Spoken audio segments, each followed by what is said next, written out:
వీర ధీర సుర part 2. ఈ మధ్య కాలంలో విక్రమ్ గారు చేసిన మూవీస్ నాకు అంతగా నచ్చకపోవడంతో ఈ మూవీ మీద నాకు ఎలాంటి హైప్ ఏర్పడలేదు. ఈ మూవీకి సంబంధించిన అప్డేట్స్ ఏవి కూడా నేను ఫాలో కాలేదు. ఎప్పుడైనా మనం ఎలాంటి ఎక్స్పెక్టేషన్స్ని పెట్టుకోకుండా ఒక మూవీని చూసి ఆ మూవీ కనుక మనకి నచ్చితే ఆ సాటిస్ఫాక్షనే వేరే లెవెల్లో ఉంటుంది కదా. ఈ మూవీని చూశాక నేను కూడా యాజ్ ఇట్ ఈస్గా అదే ఫీల్ అయ్యా. ఈ మూవీలో స్టోరీ అంతా కూడా ఒక్క నైట్లో జరుగుతుంది. మధ్యలో ఒక ఫ్లాష్ బ్యాక్ ఎపిసోడ్ ఉంటుంది. ప్రెజెంట్ టైం లైన్లో స్టోరీ అంతా కూడా ఒక యాక్షన్ థ్రిల్లర్ టైప్లో నడుస్తుంటే ఫ్లాష్ బ్యాక్ పోర్షన్ ఏమో ఈ మూవీలో ఉన్న మెయిన్ క్యారెక్టర్స్ యొక్క బ్యాక్ స్టోరీని కొంతవరకు రివీల్ చేసే విధంగా ఉంటుంది.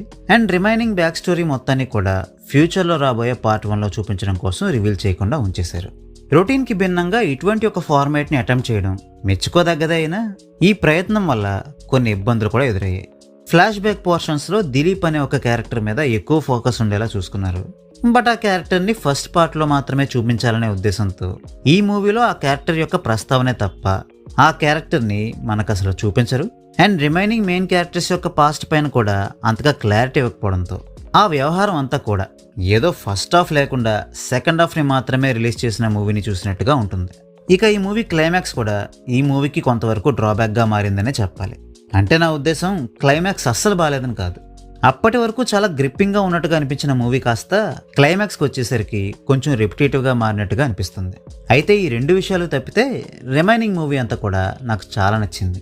ఒక పక్క నెక్స్ట్ ఏం జరగబోతుందో అన్న క్యూరియాసిటీని మెయింటైన్ అయ్యేలా చేస్తూనే ఇంకో పక్క హీరోయిజంని ఎలివేట్ చేసే మాస్ మూమెంట్స్ని కూడా ఇంక్లూడ్ చేయడంతో చాలా గ్రిప్పింగ్గా సాగిపోయే ఒక కమర్షియల్ మూవీని చూస్తున్న ఫీలింగ్ కలిగింది. ఇక పెర్ఫార్మెన్సెస్ విషయానికి వస్తే చాలా రోజుల తర్వాత విక్రమ్ గారిని ఇలాంటి ఒక పవర్ఫుల్ యట్ పెర్ఫార్మెన్స్కి స్కోప్ ఉన్న రోల్లో చూడడం చాలా హ్యాపీగా అనిపించింది.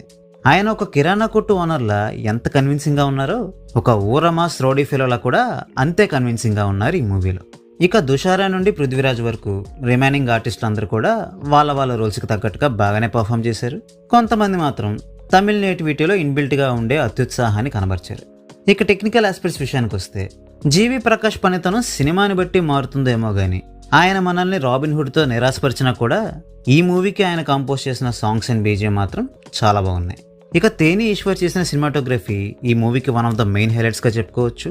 ప్రసన్న జీకే చేసిన ఎడిటింగ్ కూడా ఇంప్రెసివ్గానే ఉంది.